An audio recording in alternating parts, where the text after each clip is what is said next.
Hello everybody, it's Wyvern here with another bit of Total War Warhammer 2 Quick Match gameplay. This time we are on the map Death Pass, and we are doing a bit of High Elf against Empire gameplay.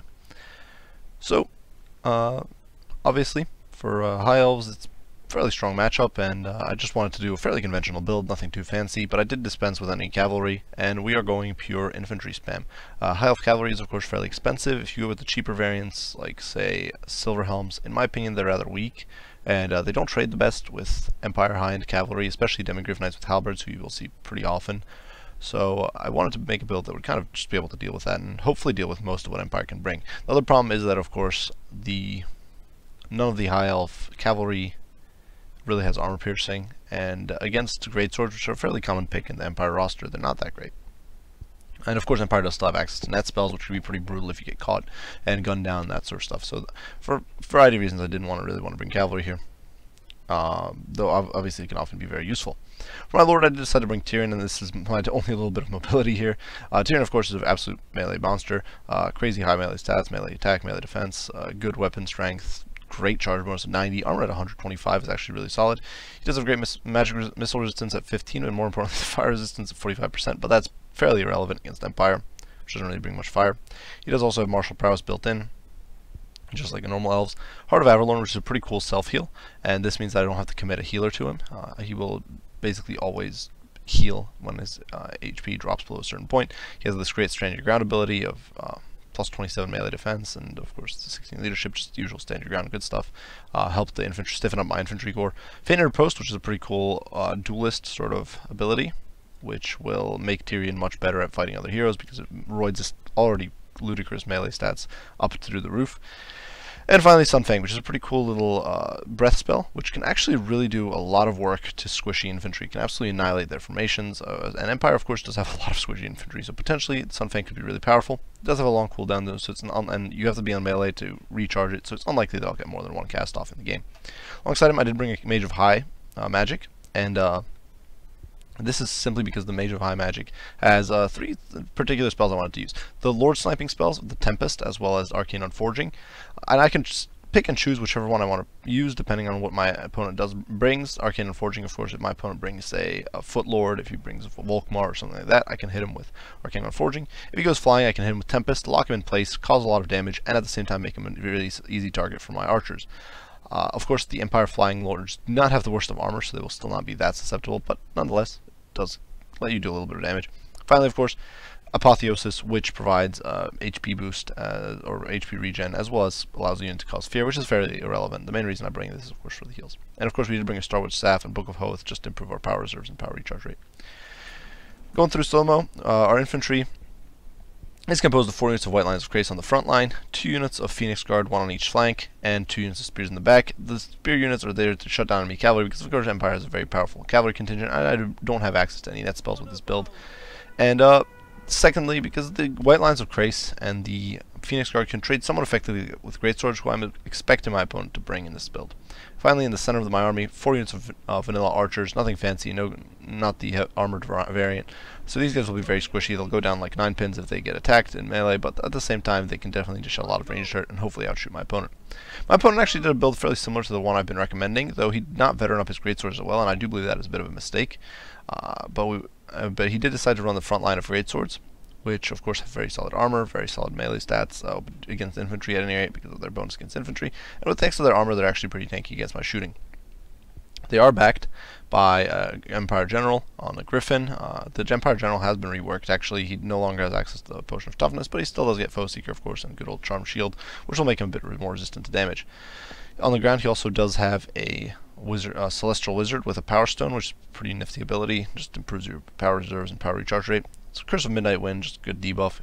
Wind Blast, good against armored infantry, and then Harmonite Convergence. So these are all fairly cheap casts, and all are fairly powerful. Behind that, my opponent does have a cavalry contingent of Empire Knights and Demigryph Knights with halberds. The Demigryph Knights with halberds I think are a great pick. The Empire Knights I do believe they're a dirt cheap unit, and in my opinion they're not really worthwhile. Their stats are just not very good. I did sometimes run them against dwarves, and I think they're decent in that matchup. But against high elves, I think they're a little lackluster because high elves just have so much anti-large in their lineup. My opponent did bring 2 units of spearmen just to kind of provide some backup to his main force. and 3 units of handguns, including the silver bullets. So this could definitely be a pretty potent force against my unshielded infantry, since the only shielded troops I have are the spearmen, and the spearmen, of course, are not great in combat against the greatswords. So regardless, we are going to throw things into full speed. I'm doing a scouting run with Tyrion because at the moment I only saw my opponent's 2 greatswords up here, and actually initially I'd only spotted 1 unit of greatswords and the general. So up until this point, haven't really spotted very much. I'm only kind of skirting this woods and getting a few spots here and there, but not getting the best division. So as you can see, the first thing I do is I immediately open fire with my archers against these greatswords. As you can see, it's not doing very much damage, but it is doing some. It picks off a model here and there. And the reason you want to hit your opponents with archery immediately, even if they have good armor, is just to soften them up, because obviously the white lines of Krace will not outtrade greatswords. At this point, I have spotted all 5 of the greatswords, and I know that I'm outnumbered in that department. Phoenix Guard are not really intended against heavy infantry, and I don't know what else my opponent has hidden, so I definitely need to soften up these greatswords, even if it's by this common archery. These guys are getting softened up, and immediately I'm throwing my white lines of Krace into the fray, getting their charge bonus. My opponent is hitting them with a debuff. He is dropping the Curse of the Midnight Wind with the extended effect duration, which is going to be pretty brutal here. It's going to reduce these guys' melee stats quite a bit. But my archers are doing a lot of work to these guys. And you can see I do drop an Apotheosis on this first unit of white lines of Krace, just trying to keep them in the fight a little longer and make sure they don't get annihilated by that on the charge. These greatswords over here are getting kind of torn up. You can see the Phoenix Guard here does charge into greatswords and actually wins in the charge.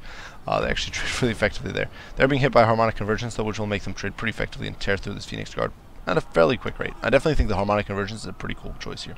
I'm throwing my Spearmen into the fray here against the Tide on the greatswords, but this does allow my opponent to just dive bomb me with his general. Unfortunately, I accidentally pulled the Phoenix Guard out to here, out to the flank, and that is going to hurt me a little bit. Now these great white lines, though, have finally kind of started buckling this whole center with the help of Tyrion, of course, who did hit pop his stand your ground on him for a little bit. That made him a little tankier, and now we're just kind of smashing through greatswords. They just will not really be able to hold the line here. They've got Tyrion in their back, and he is really laying the smackdown. You can see the Sunfang just go down and absolutely incinerates the silver bullets. The general is trying to do quite a bit of hurt here.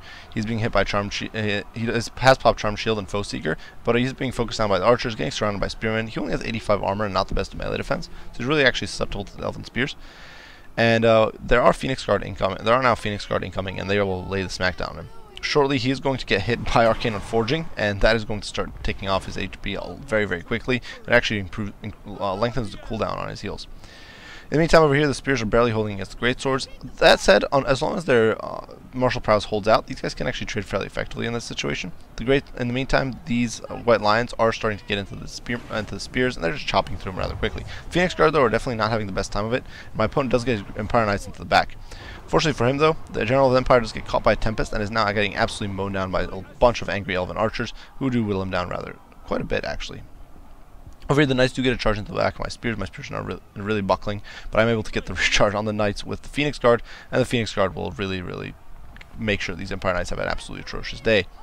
Empire Knights versus Phoenix Guard is not a fight you want to be taking. In the meantime, my poor Phoenix Guard, in spite of Apotheosis going down, is getting shredded by these great swords as well as the spears flanking him.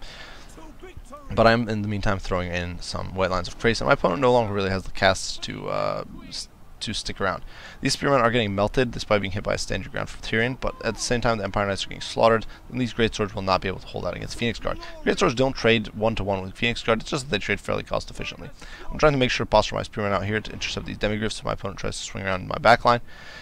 In the meantime, my archers have turned their attention to the silver bullets, who are very, very weak after getting hit by that cast of Sunfang. My opponent does, in the meantime, do a charge on my poor Mage of High Magic, and she does go flying. You can see she's falling over there. And we're going to have a bit of a mage duel here. She does absolutely just tanks that charge like a champ, and is now going to lay the smackdown on this annoying Celestial Wizard. And this is a bit of a loser fight. Neither has particularly great stats, but the Mage of High Heavens actually, or the Mage of High Magic actually does have superior combat stats to the Celestial Wizard, especially once his charge wears off. In the meantime, over here, the shooting has largely been routed off. My opponent, because he does have handguns, he's not really able to bring them into bear. I'm pretty sure these guys have done very little, if any, damage throughout the course of this game, because they're simply not able to get into position. They're being blocked by their own troops, and that is one of the big problems with that sort of unit. The Demigryph Knights are doing a pretty annoying job here. They are kind of tying me down and running amok in my backline. I'm able to catch a few every now and then with the Phoenix Guard, and they will eventually pick them down, bring them down. And of course, Demigryph Knights with halberds do not have the best of anti-infantry stats, but nonetheless, it is definitely a little difficult. Over here, the spears are absorbing the Empire Knights. The Empire Knights won't really be able to trade with them. The Empire General has actually been shattered off the map, and some of my spearmen have actually returned to battle, as have the Phoenix Guard, all badly crippled, but they are still around and kicking. And now with my archery kind of wailing in on my opponent's backline, the only strong units he really has run around Demigryph Knights with halberds. It's really game, and the match does end there. So I do think my opponent was had the right idea, I think, with this composition. The Greatswords, I really do believe, are the counter to High Elves, but I think you really need to invest in that veterancy, and you don't want to invest as much into the handguns. The handguns literally got nothing done. They were getting body blocked by the infantry and the pell-mell of the melee. The only units that really got much done were the silver bullets, but the silver bullets got mowed down and then kicked in the rear by my horde of shooting. The archers got a surprising amount of work done. They were spent most of the game focused on greatswords, knights, and then the silver bullets. They raked in a surprising amount of kills. Definitely don't underestimate the amount of damage these archers can do, and they're very cheap for the performance they deliver. They're actually cheaper than Empire crossbows, which is pretty nice. In the front line, the white lines of Krace, while none of them performed in an outstanding fashion, all performed fairly well. Same with the Phoenix Guard. Spearmen had a pretty terrible time of it. They're not really meant to fight some of the monsters they were fighting.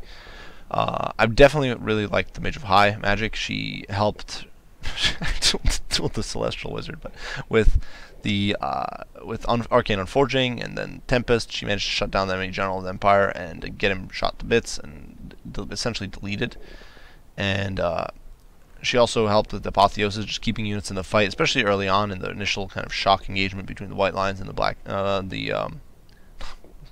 say Black Guard. I don't even know why. With the great swords, she buffed the white lines of Krace to the point that with the Apotheosis, they were kind of not taking as much damage as they would otherwise.